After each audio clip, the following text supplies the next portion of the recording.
Hello everyone, welcome to my channel Economics Easy Learning. Okay, so Economics Easy Learning എന്ന് പറയുന്ന നമ്മുടെ ചാനലിൽ first നമ്മൾ സ്റ്റാർട്ട് ചെയ്യാൻ പോകുന്നത് ഇപ്പോൾ ഇനി വരാൻ പോകുന്ന എക്സാം എന്ന് പറഞ്ഞാൽ സെറ്റ് എക്സാം ആണ്. സെറ്റ് എക്സാം ഓക്കെ, ഓഗസ്റ്റിലാണെന്ന് അറിയാമല്ലോ അല്ലേ? സോ എല്ലാവരും അതിൻ്റെ പ്രിപ്പറേഷനിലാണെന്ന് അറിയാം. All the best. Okay, so നമുക്ക് previous year set exam question papers വെച്ചിട്ട് നമുക്ക് സ്റ്റാർട്ട് ചെയ്യാം. Okay, so I am going to start with 2020 question പേപ്പറാണ് economics question paper. 2020 economics question പേപ്പറാണ്. സോ അതിൽ the first question is examine which of the following codes are correct. ഇവിടെ നമ്മൾക്ക് ഏതൊക്കെ കോഡ്സാണ് ഇവിടെ കറക്റ്റ് എന്നുള്ളത് നോക്കണം. നമുക്ക് 4 ഓപ്ഷൻ ഉണ്ട്. So, just listen to this. The code 1, the type of effect, income effect. Code 2, substitution effect. Code 3, price effect. Okay, money income.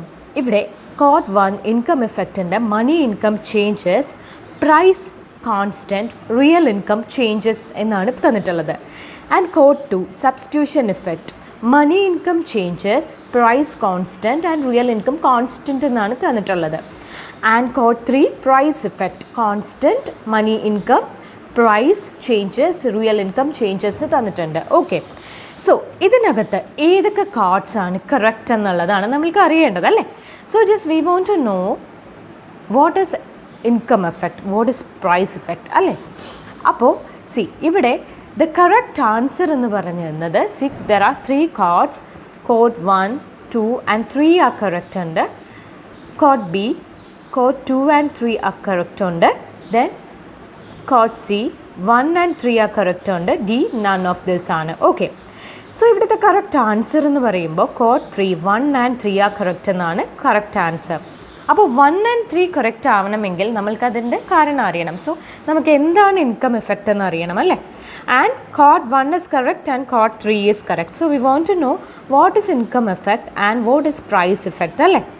അപ്പോൾ എന്തായിരിക്കാം ഇൻകം എഫക്റ്റ്? ഇൻകം എഫക്റ്റ് എന്താണ് നിങ്ങൾക്ക് തന്നെ ആലോചിച്ചെടുക്കാം. നമ്മളുടെ ഇൻകം അല്ലേ, നമ്മളുടെ ഇൻകം, റിയൽ ഇൻകമിന് ചേഞ്ചസ് ഉണ്ടായാൽ what happens? If there is any change in the real income, നമ്മളുടെ പർച്ചേസിങ് പവറും അതനുസരിച്ച് മാറും അല്ലേ? പർച്ചേസിങ് പവർ മാറിക്കഴിയുമ്പോൾ എന്ത് സംഭവിക്കും? അതനുസരിച്ചായിരിക്കും നമ്മൾ ഒരു കൊമോഡിറ്റി എത്രത്തോളം വാങ്ങണം എന്നത് തീരുമാനിക്കപ്പെടുന്നത് അല്ലേ? യെസ്, അപ്പോൾ അത് തന്നെയാണ് the income effect. Income effect is the change in the demand for a good or services caused by the change in consumers' purchasing power due to change in real income. Okay, അതായത് നമ്മളുടെ real income change ചെയ്യുമ്പോൾ തീർച്ചയായിട്ടും നമ്മളുടെ purchasing power മാറിക്കൊണ്ടിരിക്കും അല്ലേ? Income change ചെയ്യുന്നതനുസരിച്ച് purchasing നമ്മൾ എത്രത്തോളം purchase ചെയ്യണം എന്നുള്ളത് മാറും. ഇതനുസരിച്ചായിരിക്കും ഓരോ ഗുഡിൻ്റെ ഡിമാൻഡ് എത്രത്തോളമാണ് എന്ന് തീരുമാനിക്കപ്പെടുന്നത്. So that is a income effect. Customer income അനുസരിച്ചായിരിക്കും എല്ലാ കാര്യങ്ങളും തീരുമാനിക്കപ്പെടുന്നത്. Okay, so income effect is a change in the demand for a good or services caused by the change in consumers' purchasing power due to the change in real income. Okay, അതുപോലെ തന്നെ price effect എന്തായിരിക്കും? Price effect price effect എന്ന് പറയുമ്പോൾ if the price rises, price കൂടുമ്പോൾ നമ്മൾ എന്താ സ്വാഭാവികമായിട്ട് ചെയ്യുന്നത്? യെസ്, നമ്മൾ പർച്ചേസ് ചെയ്യുന്നത് കുറയും അല്ലേ? അതുപോലെ തന്നെ പ്രൈസ് കുറയുന്ന ഗുഡ്സിൻ്റെ നമ്മൾ എന്ത് ചെയ്യും? യെസ്, ആ പർച്ചേസിങ് പവർ ഇൻക്രീസസ് അല്ലേ? സോ പ്രൈസ് ഇഫക്റ്റ് എന്ന് പറയുന്നത് when price changes, that is if price rises the buyers will buy the less of the product and when price falls buyer will buy more of the product. Okay, മനസ്സിലായോ? Okay, so the price effect is that the price changes if its price rises.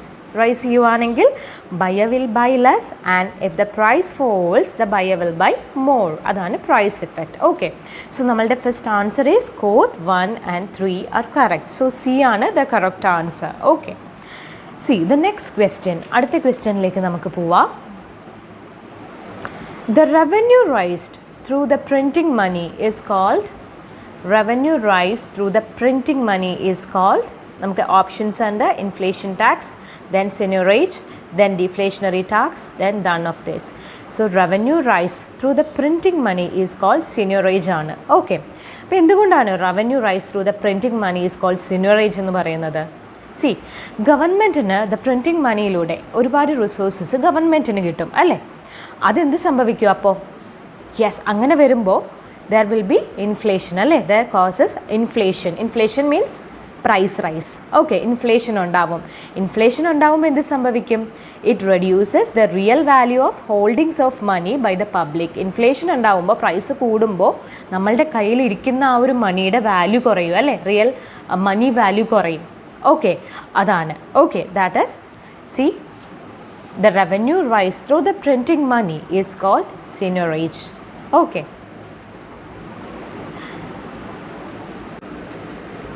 So next is Lana index.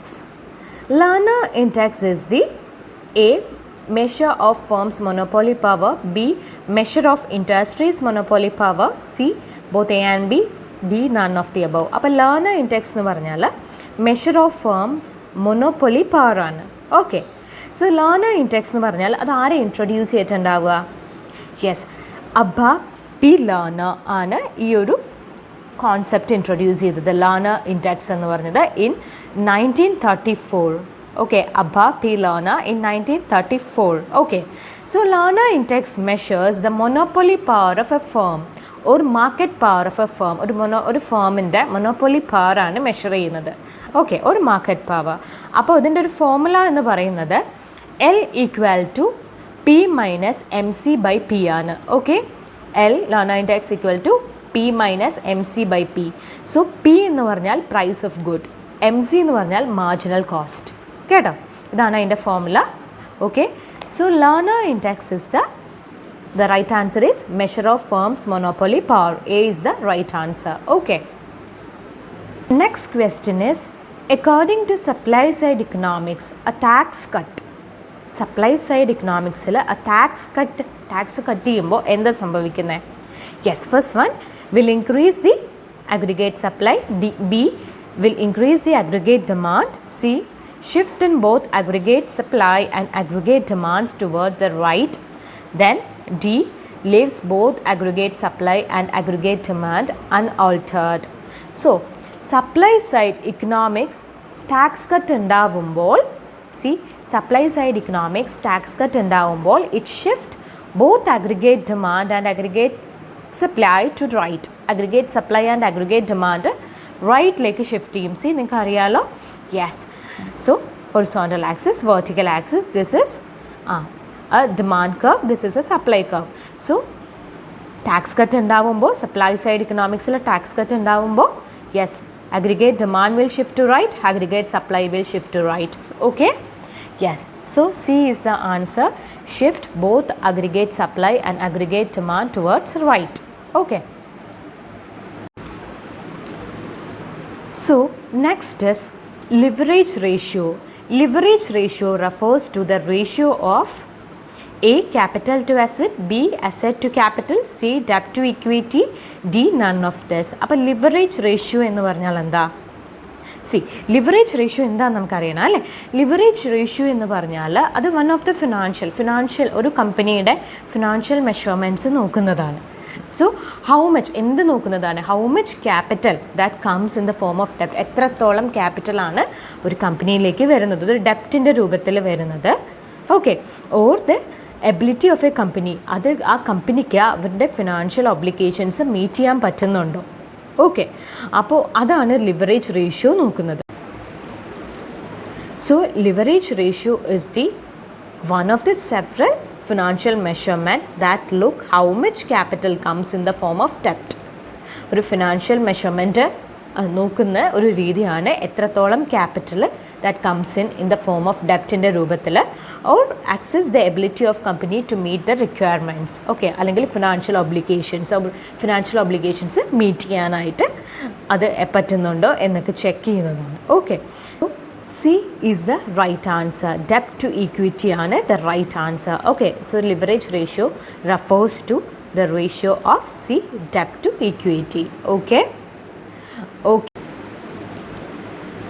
Okay then so next questions ഒക്കെ അടുത്ത വീഡിയോയിലേക്ക് തരാം. Okay, so അത് useful ആണെങ്കിൽ തീർച്ചയായിട്ടും subscribe ചെയ്യുക and support. Okay, thank you so much.